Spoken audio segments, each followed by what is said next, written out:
नमस्कार सभी को मेरा प्रणाम। देखो कितना अच्छा टॉपिक है, ह्यूमन हार्ट, मानव का हृदय। आज ये जो टॉपिक मैं बता रहा हूँ ये बहुत ही ज़्यादा इम्पोर्टेंट टॉपिक होता है किसी भी बायोलॉजी के, किसी भी जो विज्ञान पढ़ने वाला विद्यार्थी है, स्टूडेंट है, उसके लिए, जो कोई कम्पिटिटिव एग्ज़ाम्स की तैयारी कर रहा है उनके लिए ये बहुत इम्पोर्टेंट टॉपिक होता है हार्ट के बारे में। और वैसे भी अगर कोई अलग लोग हैं तो उनको भी देखना चाहिए कि हमारा हृदय धड़क रहा है तो कैसे धड़क रहा है, भाई ऐसा क्या हो रहा है अंदर कि वो धड़क रहा है, उसके क्या क्या काम है, वो क्या करता है। तो ये सब चीज़ें हमें पता होनी चाहिए, ठीक है। तो इसी को थोड़ा सा, मैं बहुत ज़्यादा अंदर नहीं घुसूँगा, मैं पहले बोल रहा हूँ, बहुत ऊपर लेवल से जो आसान लगे, जो समझ में आए उस लेवल को बताएंगे, समझाएंगे। और कुछ क्वेरीज़ हों आप लोगों की तो प्लीज़ मुझे बताना कि हाँ जी ऐसा होता है वैसा होता है, कमेंट सेक्शन में आप बताना।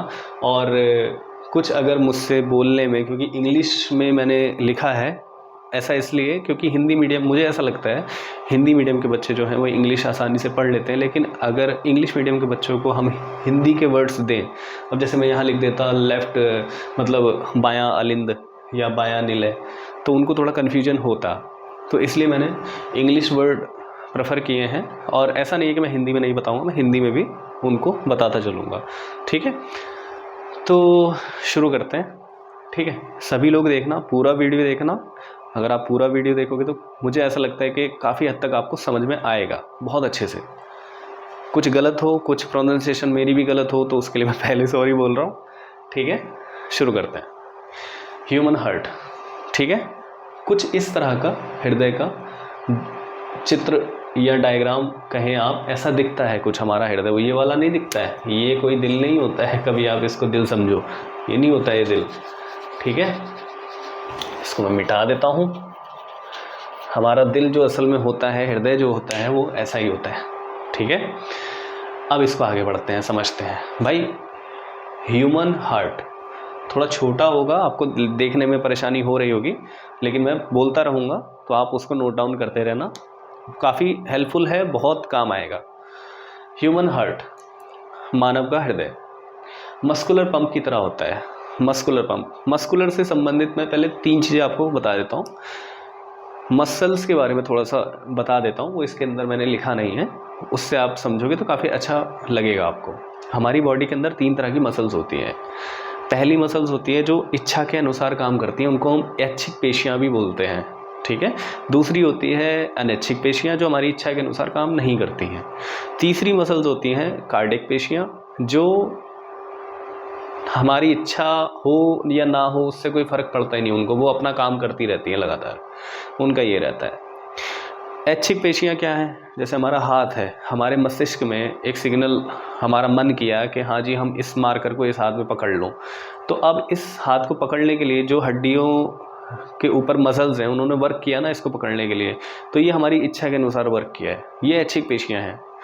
अनैच्छिक पेशियाँ वो होती हैं जो हमारे ऐसे अंगों में होती हैं जो अपना वर्क करते ही करते हैं, अगर हमारी इच्छा ना भी हो तो भी वो अपना काम करेंगे। जैसे किडनीज़ हो गई हमारी, तो किडनी, अब पानी पिया है तो फिल्टर होगा ही होगा, आप उसको रोक नहीं सकते हो, ठीक है। या लीवर है, लीवर अपना काम करेगा, अगर वो ठीक है, ठीक कंडीशन में है तो, ठीक है। या फिर हमने खाना खाया है तो मतलब अमाशय जो है काम करेगा, स्टमक के अंदर HCl डेवलप होगा तो होगा, उसको मना नहीं कर सकते हैं। तो इन अंगों के अंदर जितनी भी पेशियाँ होती हैं, ये जिनसे मिलके बने होते हैं, वो सभी पेशियाँ कैसी होती हैं? अनैच्छिक पेशियाँ होती हैं। तीसरी वाली बड़ी ही इंटरेस्टिंग पेशियाँ हैं कार्डियक पेशियाँ, उनको कार्डियक पेशियाँ बोलते हैं, ठीक है, कार्डियक मसल्स बोलते हैं इंग्लिश में। उनका क्या है रोल कि वो जीवन पर्यंत काम करती रहती हैं, वो कभी नहीं रुकती हैं, वो रुकेंगी तो सब रुक जाएगा, आदमी मर जाएगा। तो वो कार्डियक पेशियों से मिल कर के हृदय बनता है, ठीक है। या यूँ कह सकते हैं कि हृदय के अंदर कार्डिक मसल्स होती हैं, ठीक है। इसीलिए आपने देखा होगा जब हम कभी हॉस्पिटल्स वगैरह में जाते हैं तो जो हमारे डॉक्टर्स होते हैं, जो हृदय रोग विशेषज्ञ होते हैं, उनको कार्डियोलॉजिस्ट भी बोलते हैं, इसीलिए बोलते हैं उनको इसी वर्ड से, ठीक है।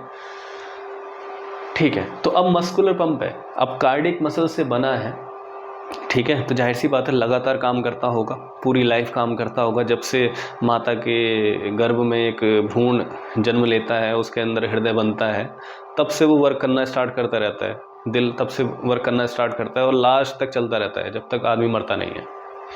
ठीक है। पंप क्यों बोला है इसको? क्योंकि ये ब्लड को पंप करता है। ठीक है। ब्लड इसके अंदर आता है और ये इसको पंप करता है, बाहर फेंकता है। आने का मतलब ये है कि खुद से नहीं आता है, ये सक करता है उसको। ठीक है। जैसे हमारे घरों के अंदर सेंट्रीफ्यूगल पंप होते हैं, नीचे से पानी भरते हैं, नीचे से सक करते हैं पानी को ज़मीन से और सीधा ऊपर वाले टैंक में छोड़ देते हैं। इसी तरह से ये भी है। तो पूरी बॉडी में से पंप करता है ब्लड को और फिर से पूरी बॉडी में ही छुड़वा देता है। ठीक है। नॉन स्टॉप वर्किंग होती है, बिल्कुल लगातार काम करता है। डेली अप्रॉक्स 1 लाख बार धड़क जाता है, लगभग 1 लाख बार 24 घंटे में हृदय हमारा धड़कता है। ठीक है। अप्रॉक्सीमेटली अगर देखा जाए तो 7200 लीटर ब्लड सर्कुलेट कर देता है अपने अंदर से। 7200 लीटर ब्लड 24 घंटे में सर्कुलेट कर देता है। ठीक है। इतना मेहनती है ये ऑर्गन, बहुत ज़्यादा मेहनत है इसकी। तो बात करते हैं लोकेशन के ऊपर, हृदय होता कहाँ है। ठीक है।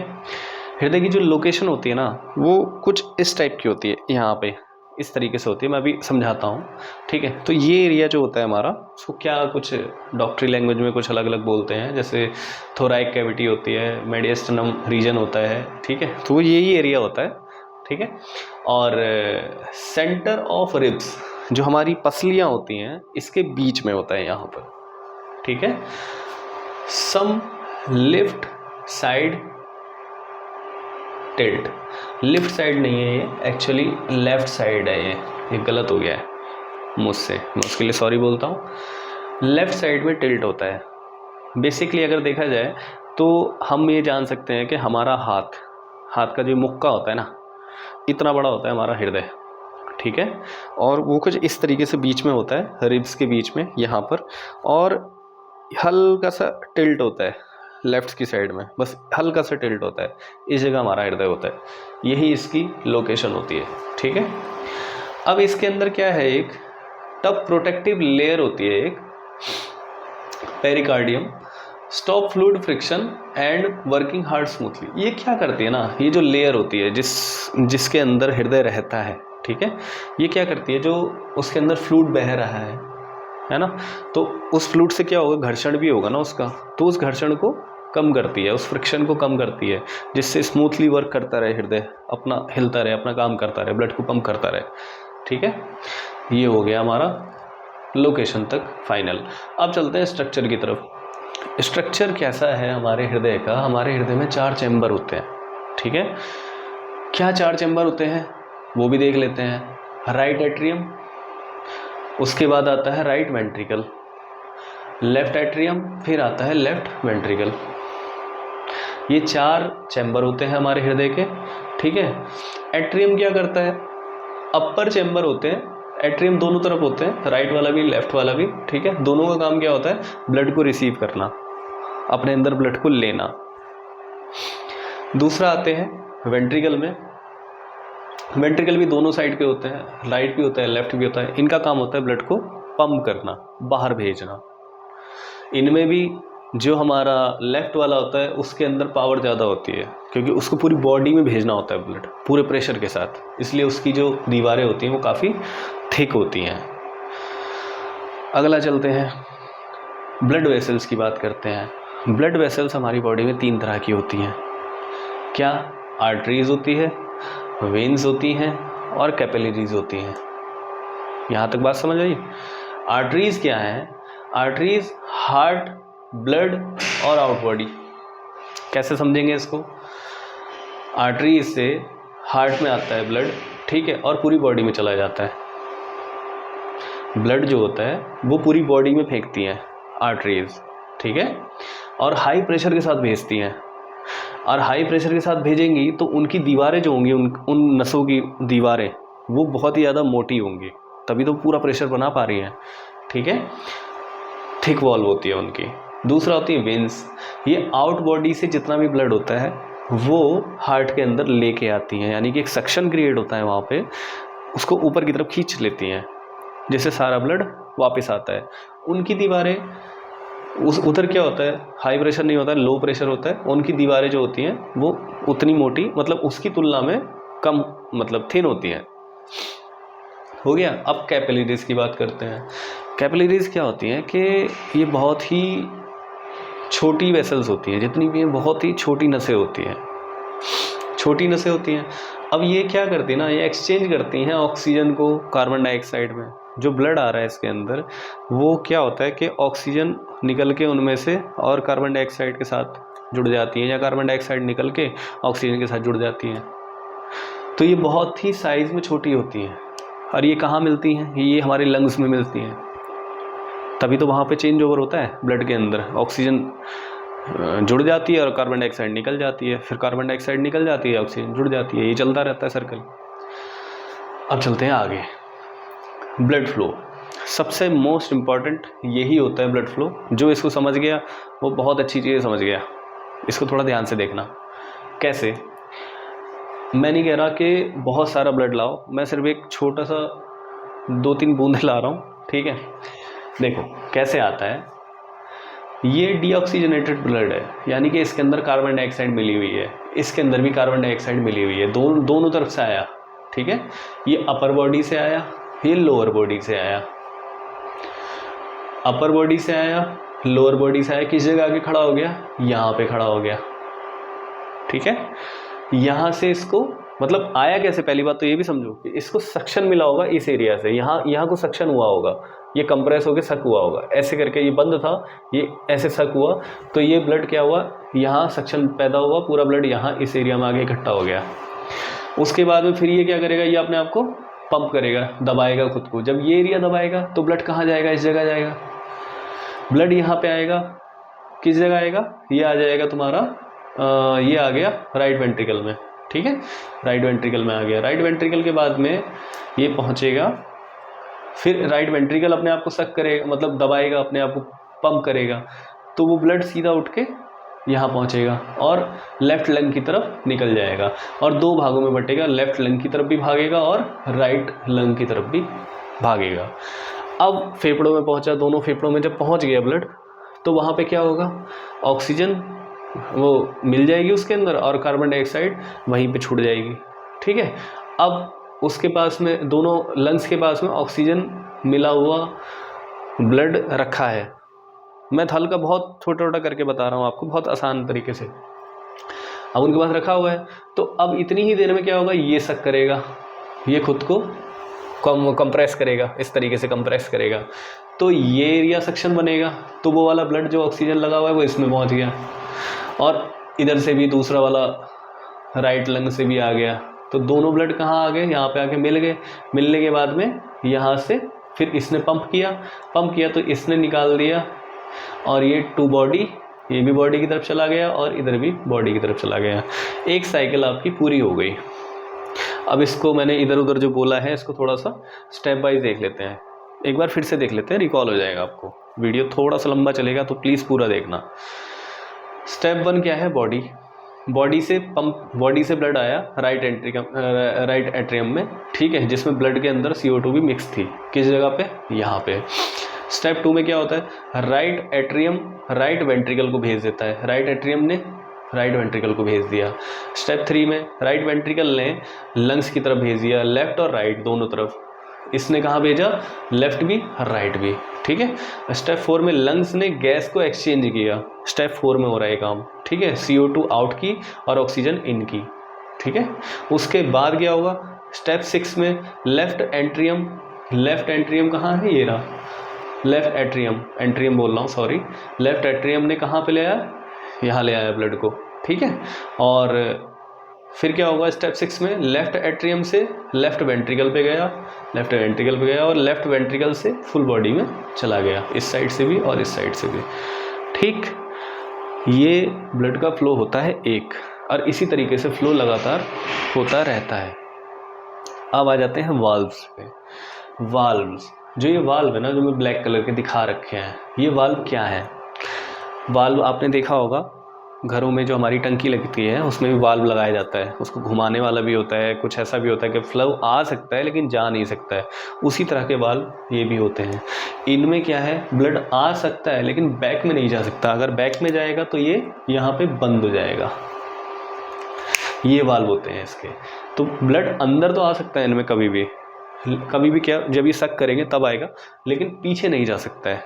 ये वाल्व का काम होता है, ठीक है। अब आ जाते हैं हार्ट बीट पे। ये मैंने हीट बीट लिख रखा है, ये भी गलत लिख दिया मैंने जल्दी में। हार्ट बीट है। हार्ट बीट क्या होती है, लब डब पाउज, ठीक है। 3 स्टेप में आपकी हार्ट बीट वर्क करती है। लब डब पाउज, लब डब पाउज, लब डब पाउज, लब डब पाउज, इस तरह की आवाज़ आती है, ठीक है। लब में क्या होता है, जब लब आवाज़ आती है, LUB लब, वो कब आती है, देखो वाल्व के अलग अलग नाम हैं, 4 तरह के वाल्व होते हैं, 4 चैम्बर होते हैं, 4 तरह के वाल्व होते हैं। जो हमारा लब साउंड आता है वो मिट्रल वाल्व जब बंद हो जाता है, ये वाला वाल्व जब बंद होता है, और इसके साथ में एक वाल्व बंद होता है, वो कौन सा है, ट्राइकस्पिड वाल्व होता है, ठीक है। ये दोनों वाल्व जब बंद होते हैं तब लब साउंड आती है, ठीक है। दूसरा आता है हमारा डब साउंड, कब आती है डब साउंड आती है जब ऑर्टिक वाल्व और आपका पल्मोनरी वाल्व दोनों बंद होते हैं, तब डब साउंड आती है, ठीक है।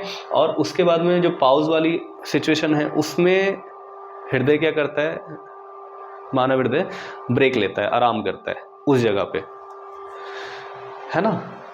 अब आगे देखते हैं कि थोड़ा सा ये डेटा है कि नॉर्मल रेट जो है 72 बीट पर मिनट होती है हार्ट की, और 1 बीट जो है वो 0.8 सेकेंड्स टाइम लेता है, ठीक है। अब चलते हैं आगे। ये भी एक बड़ा इम्पोर्टेंट सा है पेस मेकर, इसको भी थोड़ा देख लेते हैं। क्वेश्चन ये उठता है कि हमारा हृदय खुद से कैसे काम कर रहा है, मतलब कुछ एक होता है ना कि करंट कहाँ से आ रहा है उसके अंदर। किसी को भी कुछ कराने के लिए मोटिवेशन की ज़रूरत होती है ना, मोटिवेशन कहाँ से, वो करंट ही तो होता है मोटिवेशन भी। दिमाग के अंदर तो इम्पल्सेस जनरेट होते रहते हैं हमारे, हमें पता है, लेकिन दिल के अंदर भी होता है क्या, हाँ होता है। इसको बोलते हैं पेस मेकर, जो एक नेचुरल पेस मेकर होता है हमारे हृदय के अंदर, जो भगवान जी ने दे रखा है हमको, वो नेचुरल पेस मेकर होता है इस एरियाज में, यहाँ पे, ठीक है। ये क्या करते हैं कि एक इलेक्ट्रिक सिग्नल जनरेट होता है यहाँ पे। अब जब इलेक्ट्रिक सिग्नल जनरेट होगा इस एरिया में, तो ये क्या मतलब वर्क में आएगा ना, हरकत में आएगा एकदम से। बोले ये क्या हुआ, जहाँ यहाँ की पेशियाँ हैं वो वर्किंग में आ जाएंगी, तो खुद को मूव करेंगी, कंप्रेस करेंगी। अब वो कंप्रेस करेंगी तो अपनी फिर दूसरी स्थिति में वापस भी जाएंगी। जब कंप्रेस करी तो ब्लड नीचे भागा, जब अपनी स्थिति में गई तो सक्शन पैदा हुआ, ब्लड अंदर आया, फिर कंप्रेस किया, फिर भागा, फिर उधर से ब्लड आ गया। ये वर्किंग चलती है इनकी दोनों की, और इन्हीं का इम्पल्सेस जो होता है, जो करंट होता है, वही नसों के द्वारा यहाँ पहुँचता है दोनों जगह, ठीक है। तो जब उसके रिएक्शन में ये भी रिएक्ट करेंगे दोनों, ये करंट तो इनको भी लग रहा है, किन्हें, वेंट्रिकल्स को, और राइट वेंट्रिकल्स को भी, इनको भी करंट लग रहा है एक तरीके से, जो यहाँ जनरेट हो रहे हैं, करंट इम्पल्स जनरेट हो रही है, तो वो यहाँ भी हो रहा है। तो ये भी अपना हरकत में आएंगे, जब ये हरकत में आएंगे तो ये भी ब्लड को आगे फ्लो कर देंगे। तो ये पेसमेकर की ही तरीके से हमें भगवान जी ने ऐसा दे रखा है, जिसको कुछ इस तरीके से देखते हैं कि ऐसे नोड है और AB नोड है, ठीक है। ऐसे नोड में क्या, राइट एट्रियम से इलेक्ट्रिकल इम्पल्स जनरेट होता है, ठीक है, यहाँ से होता है, लेफ्ट से भी होता है। और AB नोड जो है तुम्हारा, ऐसे नोड के सिग्नल में वेंट्रिकल्स को और कॉन्ट्रैक्शन करता है और पंप करता है। जो मैंने बताया अभी वही लिखा हुआ है, ठीक है। ये हो गया पेसमेकर की कहानी। तो इसलिए दिल जो है हमारा, इसलिए जो हृदय है हमारा वो धड़कता है, क्योंकि कहीं ना कहीं से कुछ ना कुछ एनर्जी तो आ ही रही है ना उसमें से। ये इलेक्ट्रिकल सिग्नल्स ही होते हैं यहाँ पे।